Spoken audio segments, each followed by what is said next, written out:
اعوذ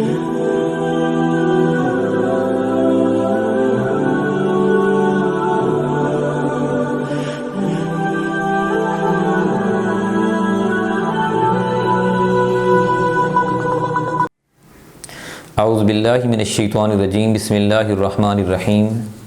ما جعل اللہ من بحیرۃ ولا صائبۃ ولا وسیلۃ ولا حام ولکن الذین کفروا یفترون علی اللہ الکذب واکثرهم لا یعقلون۔ صدق اللہ العظیم۔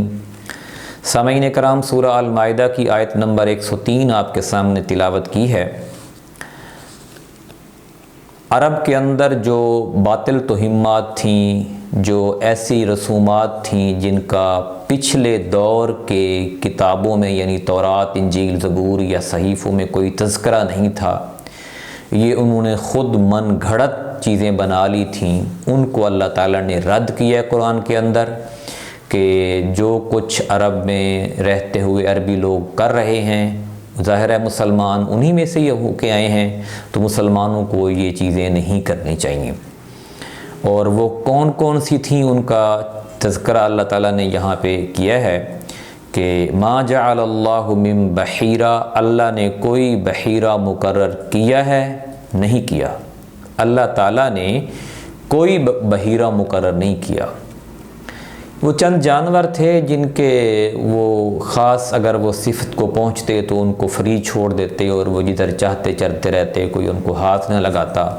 تو بحیرہ سے مراد بھی ایک اونٹنی تھی، اور وہ ایسی اونٹنی کہ جو کہ 5 دفعہ بچے کو جنم دے اور آخری بار اس کے ہاں نر بچہ پیدا ہو۔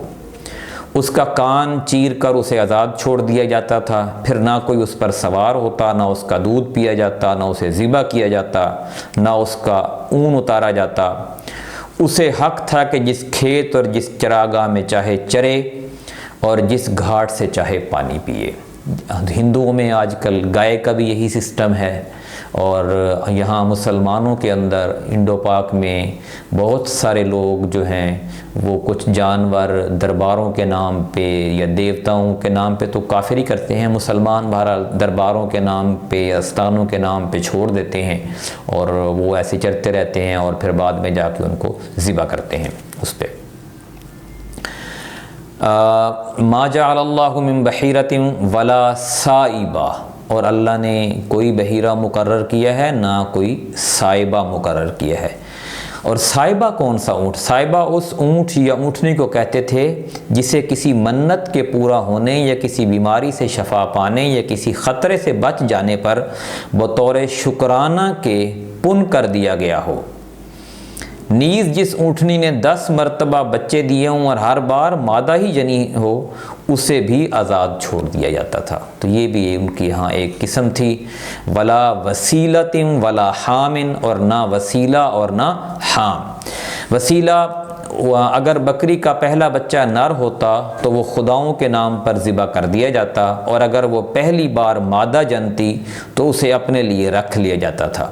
لیکن اگر نر اور مادہ ایک ساتھ پیدا ہوتے تو نر کو ذبح کرنے کی بجائے یوں ہی خداؤں کے نام پر چھوڑ دیا جاتا تھا، اور اس کا نام وسیلہ تھا، اور خدا ان کے وہی تھے جو کہ بتوں کی شکل میں موجود تھے۔ حام اگر کسی اونٹ کا پوتا سواری دینے کے قابل ہو جاتا تو اس بوڑھے اونٹ کو یعنی دادے کو آزاد چھوڑ دیا جاتا تھا۔ نیز اگر کسی اونٹ کے نطفے سے 10 بچے پیدا ہو جاتے تو اسے بھی آزادی مل جاتی۔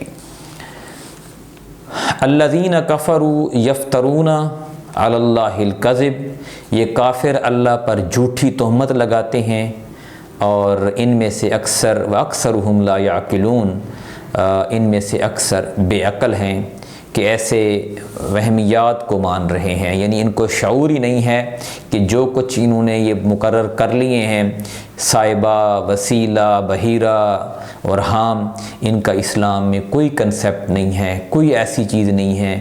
یہ ساری ان کی باطل توہمات، واہیات قسم کی باتیں ہیں جو انہوں نے اپنے ذہنوں میں گھڑ لی ہیں، اور پھر اس پہ معاشرے کو اپنے ساتھ لگایا ہوا ہے۔ اور آج کل ہمارے ہاں بھی بہت سارا ایسا ہے کہ کچھ چیزیں لوگ گھڑ لیتے ہیں کہ بدھ کے دن آپ نے سفر نہیں کرنا یا سودا نہیں کرنا، اور فلاں دن آپ نے یہ نہیں کرنا، اور فلاں آپ کا راستہ بلی کاٹ جائے ہے تو آپ نے جانا نہیں ہے، یعنی یہ ایسی توہمات ہیں جو شروع کے دور سے چلی آ رہی ہیں، ہندوؤں میں بہت زیادہ ہیں اور مسلمان بھی اسی کا شکار ہو گئے ہیں۔ اللہ تعالیٰ سے دعا ہے کہ ہمیں صحیح معنوں میں قرآن کو، اس کی حقیقت کو جان کر عمل کرنے کی توفیق عطا فرمائے، ہمیں تعصبات سے بچائے اور ہمیں ایک دوسرے سے محبت کرنے اور ایک دوسرے کی اصلاح کرنے کی توفیق عطا فرمائے۔